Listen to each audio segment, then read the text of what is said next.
দর্শক আমন্ত্রণ জানাচ্ছি সবাইকে চ্যানেল 24 সাপ্তাহিক আয়োজন ইনসাইডে। আজকে আমরা বাংলাদেশের ফার্মাসিউটিক্যালস ইন্ডাস্ট্রির বিভিন্ন বিষয় নিয়ে আলোচনা করব। আপনারা জানেন যে প্রায় $3 বিলিয়ন অভ্যন্তরীণ মার্কেট রয়েছে, যার 98%ই দেশীয় উদ্যোক্তা যারা তারাই যোগান দিচ্ছেন। 2% মাত্র আমদানি নির্ভর। সেটা কিন্তু কয়েক বছরের ব্যবধানে এই পরিবর্তনটা এসেছে। বিশেষ করে 1982 সালের ওষুধ নীতি প্রণয়নের পর থেকে এই পরিবর্তনটা আমরা দেখছি। কিন্তু যে চ্যালেঞ্জগুলো এখনও রয়ে গেছে, যে এই খাতের মৌলিক কাঁচামাল এপিআই উৎপাদনের ক্ষেত্রে কিন্তু এখনও উদ্যোক্তারা খুব বেশি মনোযোগ দিতে পারেননি, এবং সেই কারণে যেটা বলা হচ্ছে 2026-এর পরবর্তী 5 বছরের পরে গিয়ে যেই খাতগুলো সবচেয়ে বেশি চ্যালেঞ্জে পড়বে তার মধ্যে ওষুধ খাত অন্যতম। দ্বিতীয়ত, এই খাতের রপ্তানি সম্ভাবনার কথা আমরা দীর্ঘদিন ধরেই বলছি, কিন্তু এখনও পর্যন্ত টাকার অঙ্কে সেই প্রতিফলনটা আমরা কেন দেখতে পাচ্ছি না? এই বিষয়গুলো নিয়ে আলোচনা করার জন্য রেডিয়েন্ট ফার্মাসিউটিক্যালসের চেয়ারম্যান নাসের শাহরিয়ার জাহিদি তিনি আমাদের সাথে আজকে অতিথি হিসেবে যুক্ত হয়েছেন।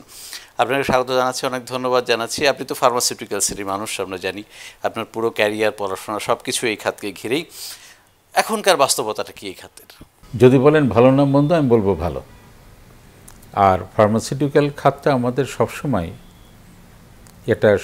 একটা ভালো প্রমিজিং সেক্টর হিসেবে বিবেচিত হয়েছে। এখন আমি বলবো সম্ভাবনাটা আরও প্রসারিত হবে। 90-র দশকটা ছিল আমাদের প্রস্তুতির একটা সুবর্ণ সময়। তো ওই সময়টা আমরা যতটা নিজেদেরকে তৈরি করা দরকার ছিল,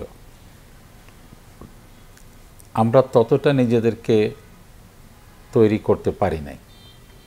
যদি পারতাম তাহলে আজকে আপনি দেখতেন যে আমাদের এই খাতটা দেশের জন্যে আরও অনেক কিছু প্রোভাইড করতে পারত। যেটা এক্সপোর্ট নিয়ে কথা হয়, আজকে যেটা এক্সপোর্ট হচ্ছে তার অন্তত 10 গুণ এক্সপোর্ট বেশি হতো।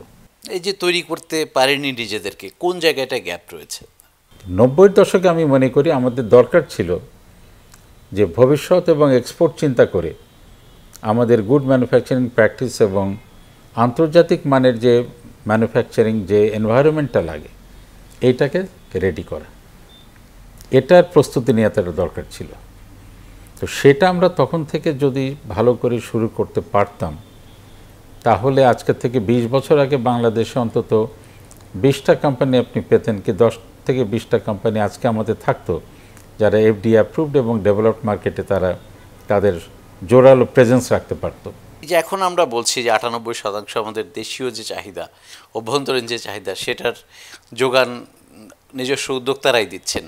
কিন্তু সাথে সাথে একটা দুর্নামও কিন্তু উদ্যোক্তাদের রয়েছে, যে এখন পর্যন্ত যে প্রতিষ্ঠানগুলো উৎপাদনে আছে তারা কিন্তু জাস্ট ফটোকপি করছে, অন্যের তৈরি করা ফর্মুলা এখানে বানাচ্ছে।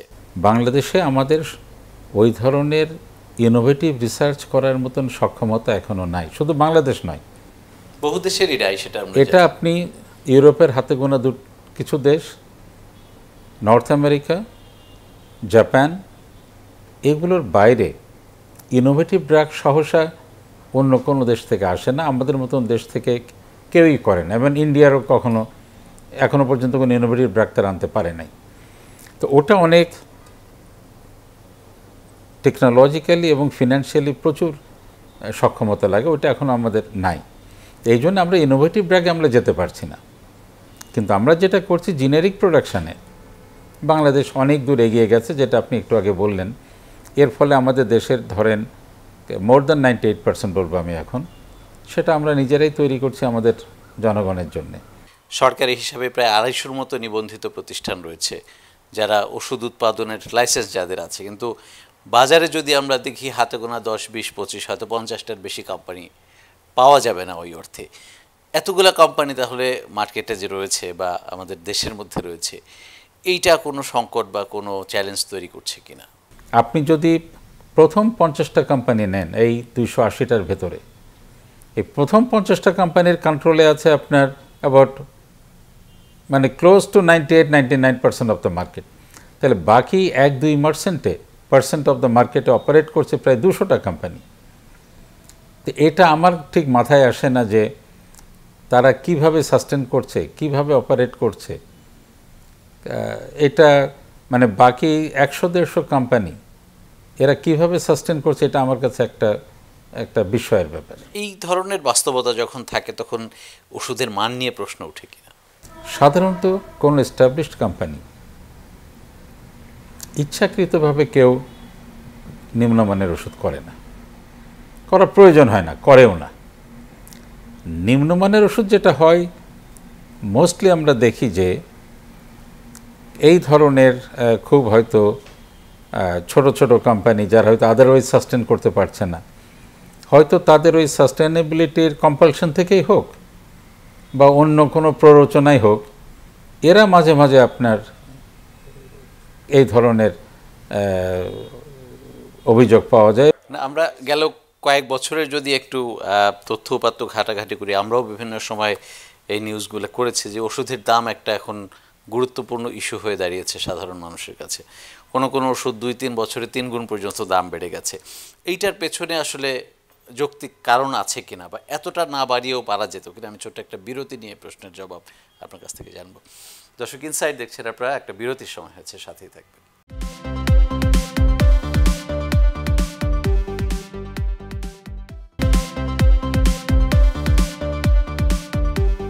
দর্শক, আরও একবার স্বাগত জানাচ্ছি ইনসাইডে। আমরা আজকে বাংলাদেশের ওষুধ খাতের বিভিন্ন দিক নিয়ে আলোচনা করছি। নাসের শাহরিয়ার জাহিদি, তিনি রেডিয়েন্ট ফার্মাসিউটিক্যালসের চেয়ারম্যান এবং বর্তমানে সংসদ সদস্য, আমাদের আজকের অতিথি। আবারও স্বাগত জানাচ্ছি। আমি বিরতির আগে বলছিলাম যে ওষুধের দাম এখন অত্যন্ত গুরুত্বপূর্ণ এবং সাধারণ মানুষের সাথে নিবিড়ভাবে সম্পর্কিত একটা বিষয় হয়ে দাঁড়িয়েছে। প্রশ্নটা ছিল যে এতটা না বাড়িয়েও পারা যেত কিনা, কেন এতটা বাড়াতে হয়েছে? আমাদের দেশে টাকার অবমূল্যায়ন হচ্ছে। চাল, ডাল, তেল, কাপড়, গাড়ি ভাড়া, রিক্সা ভাড়া সমস্ত কিছু বাড়তে পারবে, ওষুধের দাম বাড়ানো যাবে না। এটা যেন আমাদের একটা সাইকিতে কাজ করে। আমাদেরকে যাবে না এটা কিন্তু কেউ বলে না। আমার প্রশ্ন ছিল যে যতটুকু বেড়েছে, যেহেতু সাধারণ মানুষের কাছে এটা নিত্য প্রয়োজনীয় জিনিস হিসেবে গণ্য হয়, এতটা না বাড়িয়ে পারা যেত। শোনেন, এতটা বাড়ানো, দ্বিগুণ তিনগুণ কোনো ওষুধের দাম বাড়ানো হয়নি। 1994 সালে সরকারি সিদ্ধান্ত ছিল 117টা কমনলি ইউজড মেডিসিন, যেগুলো কমনলি আমাদের ব্যবহার হয়, এগুলোর দাম ওষুধ প্রশাসন নিয়ন্ত্রণ করবে বা মন্ত্রণালয় নিয়ন্ত্রণ করবে। বাকি ওষুধগুলো ইন্ডাস্ট্রিকে দায়িত্ব দেওয়া হয়েছিল, তারা তাদের মার্কেটের সাথে সমন্বয় করে একটা রিজনেবল এটা রাখবেন। আমার দিক থেকে প্রস্তাব সবসময় থাকতো আমাদের একটা রেশনাল প্রাইসিং পলিসি দরকার। যেমন 117টা সরকার নিয়ন্ত্রণ করছে দাম, সেটা কিন্তু একটা মার্কআপের ভিত্তিতে করছে। বাকিটা ইন্ডাস্ট্রিকে বলে দেয়া হলো 94 সালে যে ইন্ডাস্ট্রি দামটা ফিক্স করবে। তো ওই সময় বা এখনও যদি একটা এই যে ইন্ডাস্ট্রি ফিক্সেশন করবে, সরকার যদি মনে করেন যে দাম এক্সরবিটেন্টলি বাড়ানো হচ্ছে, তো ফেয়ার এনাফ একটা আলাপ আলোচনা করে একটা প্রাইসিং পলিসির বা প্রাইসিং স্ট্রাকচার আমরা আসতে পারি। সেটা কিন্তু আজ পর্যন্ত করা হয়নি। আচ্ছা, আর একটা প্যারাডক্স হচ্ছে যে ঔষধ প্রশাসন এখন সবগুলো ওষুধের দাম নিয়ন্ত্রণ করে। এই যে আপনি বলছেন ইন্ডাস্ট্রি কেন দাম বাড়াচ্ছে, ইন্ডাস্ট্রি দাম বাড়াতে পারে না তাদের অনুমোদন ছাড়া, যেটা তারা আবার করছেন বিধি বহির্ভূতভাবে। সরকার বলছেন যে 117টা ওষুধ প্রশাসন কন্ট্রোল করবে, বাকিটা ইন্ডাস্ট্রি তাদের যৌক্তিক একটা দাম রেখে তারা ওষুধ বাজারে দিবে। কিন্তু গত প্রায় 5-7 বছর ধরে আমি দেখছি এটা আরও প্রকট হয়েছে যে ওষুধ প্রশাসন সবগুলো দাম নিয়ন্ত্রণ করে। যদি আপনাদের লিখতে হয় যে ওষুধের দাম কেন বাড়লো, ভাষাটা হবে ওষুধ প্রশাসন কেন ওষুধের দাম বাড়ালো, ইন্ডাস্ট্রির দাম বাড়াচ্ছে না। যদিও বিধিতে আছে এটা ইন্ডাস্ট্রির দায়িত্ব, কিন্তু সেই দায়িত্ব ফার্মাসিউটিক্যাল ইন্ডাস্ট্রি ম্যানুফ্যাকচারারদেরকে পালন করার সুযোগ নাই। প্রশাসন কি উদ্যোক্তাদের পরামর্শ ছাড়াই দাম বাড়ায় কিনা, আপনাদের প্রস্তাব ছাড়াই দাম বাড়ায় কিনা? আমাদের প্রস্তাব ছাড়াই তারা তো দাম বাড়াচ্ছে না। তারা আমাকে ভ্যাটের জন্য সার্টিফিকেটটা দিবে না যতক্ষণ না পর্যন্ত আমি তাদের ডিক্টেটেড প্রাইস আমি অ্যাকসেপ্ট না করি। এটা হলো বাস্তব। সুতরাং এই যে শিল্পপতি বা ম্যানুফ্যাকচারাররা, উৎপাদকরা দাম বাড়াচ্ছে, এই যে ব্লেমটা দেয়া হচ্ছে, আমরা এটার জন্য রেসপন্সিবল না। এ হলো প্রথম কথা। নেক্সট কোশ্চেনটা হলো, ঠিক আছে ওষুধ প্রশাসন বাড়াক আর শিল্পই বাড়াক, যেটা বাড়ানো হলো সেটা যৌক্তিক কিনা, সে যেটাই বাড়াক। আমি খুব এক্সেপশনাল কিছু ক্ষেত্র ছাড়া খুব অযৌক্তিক আমার কাছে মনে হয়নি। কারণটা হলো এটা, দেখুন আমরা আগে দু তিন বছর আগে আমরা এলসি করেছি 85-86 টাকা ডলারে, এখন সেটা চলে গেছে 120 টাকার উপরে। তাহলে এই যে র মেটেরিয়াল, আমাদের তো ওষুধের প্রায় 90% কম্পোনেন্ট ইম্পোর্ট করতে হয়। তো এইটা যখন আপনার 30% আমার ইম্পোর্টের কস্ট বেড়ে যাচ্ছে, তো সেটা রিফ্লেকশন তো আপনার অটোমেটিক গিয়ে প্রোডাক্ট ওখানে যে পড়বে। আপনি দেখতে পারেন যে আমার এই দাম বাড়ানোটা বা দাম ফিক্সেশনটা যৌক্তিক হচ্ছে কিনা। তো এটা সবসময় আলোচনা করে যে প্রাইসিং কমিটিটা আছে ওষুধের দাম নির্ধারণ করার জন্য, তো সেটা তো সেখানে আলোচনা করে they can sort it out. এটা নিয়ে তো এত আমাদের বিতর্কের কোনো অবকাশ নেই। এটা ইজিলি প্রাইসিং কমিটি বসে এটা রিজলভ করে দিতে পারে। রাইট। আমি শুরুতে একটা কথা বলছিলাম যে রফতানির সম্ভাবনা আমরা যতটা বলি মুখে, টাকার অঙ্কে কিন্তু সেই রিফ্লেকশনটা দেখি না।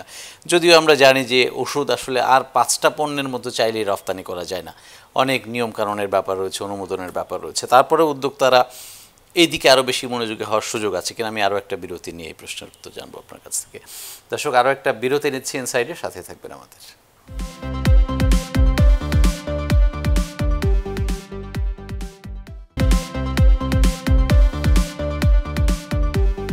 দর্শক, আরও একবার স্বাগত জানাচ্ছি ইনসাইডে। আমরা বাংলাদেশের ওষুধ শিল্পের সম্ভাবনা এবং বিভিন্ন চ্যালেঞ্জ নিয়ে আলোচনা করছি। নাসের শাহরিয়ার জাহিদি, তিনি রেডিয়েন্ট ফার্মাসিউটিক্যালসের চেয়ারম্যান, আমাদের আজকের অতিথি। আবারও স্বাগত জানাচ্ছি। আমরা যেটা বলি কথায় কথায় যে 150 মতো দেশে এখন আমাদের ওষুধ পাওয়া যায়, কিন্তু টাকার অঙ্ক যখন হিসাব করি খুবই সামান্য আমাদের অন্যান্য এক্সপোর্ট আইটেমের। যে এইটা আসলে বাড়ানোর সুযোগ কতখানি? গ্লোবাল মার্কেট তো অনেক বড়, কেন আমরা সেই মার্কেটটার আরও খানিকটা দখল করতে পারছি না? আলোচনার শুরুতে আমি আপনাকে বলেছিলাম যে 90-এর দশকে আমরা একটা সুযোগ কাজে লাগাইনি।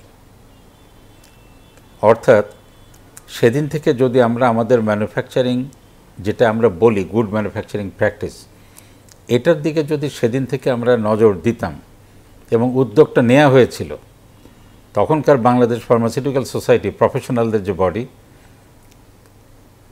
ফার্মাসিস্ট, কেমিস্ট, বায়োকেমিস্ট সকলের সম্মিলিত যে একটা বডি ছিল, প্লাস মিনিস্ট্রি মিলে আমরা চেষ্টা করেছিলাম, ওষুধ প্রশাসনের সাথে ছিল, ওষুধ শিল্প সমিতিও সাথে ছিল, কিন্তু সেই উদ্যোগটা জিএমপির সেই কনসেপ্টটাকে ঠিক ওইভাবে কাজে লাগানো যায়নি।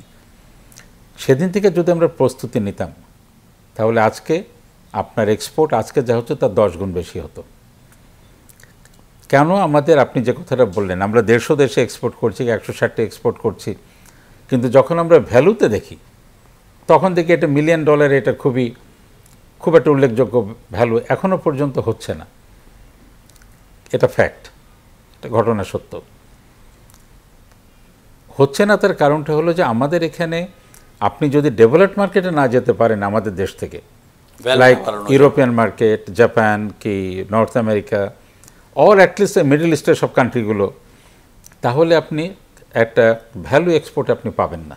এখন যদিও আমাদের এক্সপোর্ট ভ্যালুতে উল্লেখযোগ্য তেমন নয়, কিন্তু যে প্রস্তুতিটা চলছে, বেশ কয়েকটা কোম্পানি এখন ইউএসএফডিএ, অস্ট্রেলিয়ান টিজিএ, ইউকের এমএইচআর, এদের অ্যাপ্রুভালগুলো পেয়ে যাচ্ছে।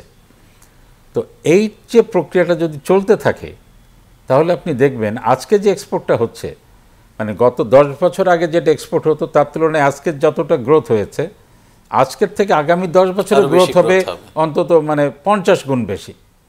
এটা পার্সেন্টেজে না, এটা টাইমসে চলে যাবে। তো এই সম্ভাবনাটা আমাদের রয়েছে। তো সুতরাং এই পর্যন্ত আমরা, আপনার কথাই একটু কনজারভেটিভ ফিগার, এই জন্যে আমাদের প্রস্তুতির সময়টা আমরা অনেক পিছিয়ে নিয়ে এসেছিলাম। যেটা 90 দশকে করা ছিল, সেটা আমরা আরও 20 বছর পরে এসে আমরা শুরু করেছি। তো যখন শুরু করেছি, আজকে আপনার ফলাফলটা আপনি আবার 5-10 বছর পরে আপনি অনেক ভালো ফল। আমি শেষের দিকে চলে এসেছি। আমরা 2026 পরবর্তী চ্যালেঞ্জের যেই খাতগুলোর কথা সবচেয়ে বেশি আলোচনায় ওষুধ তার মধ্যে অন্যতম, এবং এর মধ্যে আমাদের আরও প্রস্তুতির যেই বিষয়াদি ছিল, যে এপিআই উৎপাদনের ক্ষেত্রে আমাদের যেই প্রস্তুতিটা বা এখন পর্যন্ত যে রেজাল্টটা আসার কথা ছিল আমরা এখনও আনতে পারিনি, এইটার ক্ষেত্রে আমাদের চ্যালেঞ্জটা বাড়বে কিনা সামনে? এপিআইটা আমাদের দেশে এককভাবে করতে যাওয়াটা ফিজিবল করাটা খুব কঠিন। আমি সব সময় এপিআইতে জয়েন্ট ভেঞ্চারের পক্ষে ছিলাম। কারণটা হলো আপনাকে কস্ট ইফেক্টিভ একটা এপিআই ম্যানুফ্যাকচারিং ইউনিট করতে হলে যে ভলিউম আপনি উৎপাদন করবেন, বাংলাদেশের অনেক এপিআইয়ের ক্ষেত্রেই এটা কনজামশনটা তার থেকে কম। তাহলে আপনাকে এপিআইকে সাকসেসফুল করতে হলে কী করতে হবে? আপনাকে এক্সপোর্ট মার্কেটে যেতে হবে। Again back to square number 1, export মার্কেটে যেতে হলে আমাদের গ্লোবাল এক্সপোর্টের গ্লোবাল মার্কেটিংয়ের ওই প্ল্যাটফর্মটা আমাদের জন্য এখনও তৈরি নাই। তাহলে আমাকে যাদের তৈরি আছে অথচ ডব্লিউটিওর কারণে তারা ওখানে অনেক কিছু করতে পারছে না, হয়তো তাদের সাথে আমরা যোগাযোগ করতে পারতাম। বা এখনও আপনি যদি মনে করেন যে ডব্লিউটিওকে বাদ দেওয়া, যেটা আমরা অ্যাক্সেস অফ পেটেন্ট প্রোডাক্ট যেগুলো এপিআই, সেগুলো আমি যে কোনোখানে এক্সপোর্ট করতে পারি। তো সেটা আমি যদি যে সমস্ত দেশের বা যে সমস্ত বড় কোম্পানির ওই গ্লোবাল প্রেজেন্সটা আছে, আমি যদি তাদের সাথে যেতাম তাহলে আমার এপিআই প্রজেক্টগুলো অনেক সাকসেসফুল হয়ে যেত। এই কারণে আমি আশঙ্কা বোধ করি যারা এপিআইতে গিয়েছেন আমি তাদের সাধুবাদ জানাই, আমি তাদের বলবো, খুবই উৎসাহিত করব যে তারা খুব ভালো কাজ করেছেন। কিন্তু আমার আশঙ্কা হয়ে যায় যে তাদের প্রজেক্টটাকে তারা কতটা ফিজিবল করতে পারবেন, কত দ্রুত তারা ব্রেক ইভেন ক্রস করতে পারবেন, এইটা নিয়ে আমার একটু মনে মনে কিছুটা আশঙ্কা থাকে। এটা গেল একটা। ডব্লিউটিও নিয়ে আপনি যেটা বলছেন 2026 সাল, আমি যদি এক কথাই বলি, আমি কোনো সংকট দেখি না। আমি মনে করি যে আমাদের ফার্মাসিউটিক্যাল সেক্টর যে সক্ষমতা অর্জন করছে, এর ফলে এই ডব্লিউটিওর এটা এতদিনও কোনো সমস্যা করে নাই, মানে এমন কোনো আহামরি সুযোগ আমার জন্য তৈরি করে নাই। আগামীতেও এমন কোনো সংকট ফার্মাসিউটিক্যাল সেক্টরের জন্য তৈরি হবে না। আমরা সেই প্রত্যাশা করে অনেক ধন্যবাদ আপনাকে। আমাদের আজকের আলোচনা এখানে শেষ করতে চাই। আমাদেরকে সময় দেওয়ার জন্য আবার ধন্যবাদ। আপনাদেরকেও অনেক ধন্যবাদ এবং আপনার মাধ্যমে আমি দর্শকবৃন্দকেও আন্তরিক ধন্যবাদ জানাচ্ছি।